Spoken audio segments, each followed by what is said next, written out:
that are coming from the energy supply sector will double or even triple in the next 30 years.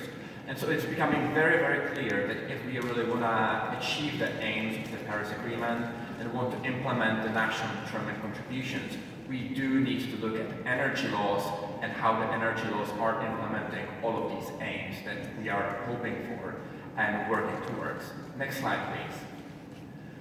So the energy module, really what this is it's looking at primary national and supranational legislation across the world. As Frank previously mentioned, this is not supposed to be a very comprehensive or incredibly comprehensive survey of all energy laws anywhere in the world. Rather, it is a representative sample of energy laws, and especially energy laws that have been implemented post the Paris Agreement.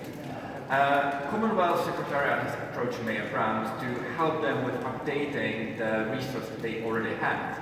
And there were 24 energy laws which they have asked us to update, but also, implement and tag new legislation that has been passed since 2015 in order to find out where is the good practice, and so the legislation explorer and the legislation assessment can work for the users of the toolkit. What the Commonwealth Secretariat and the inner partners also gave us is a taxonomy to use when identifying this legislation and tagging it. And you can see on the slide, it really looks at 4 wide areas. It is energy systems, energy production and renewable energy, energy efficiency, and energy market regulation. Next slide, please.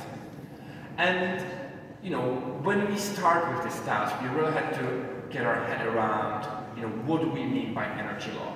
Because if you search for the word energy or any translation of energy in different languages, you will just get hundreds or thousands of hits in different legislation databases. And so it was really for us to find out, how do we narrow down this big task into something that is manageable and also practical to use for the people who use the toolkit.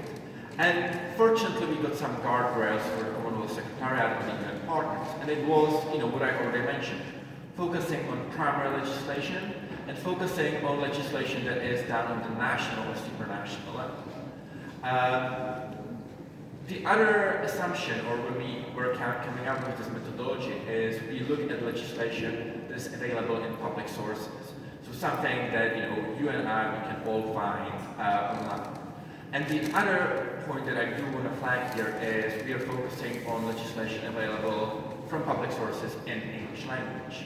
And although this might sound slightly limiting, because English is not the working language for the majority of the countries in the world, it's not the official language, what we found out during this exercise is that actually a lot of energy legislation has been translated into English.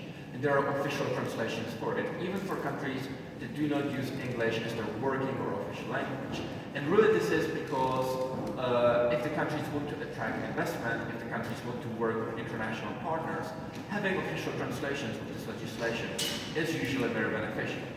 And although I mentioned here that we focus on legislation in English, we actually did some tagging of legislation in French and German as well. But primarily what we are focusing is official English translations.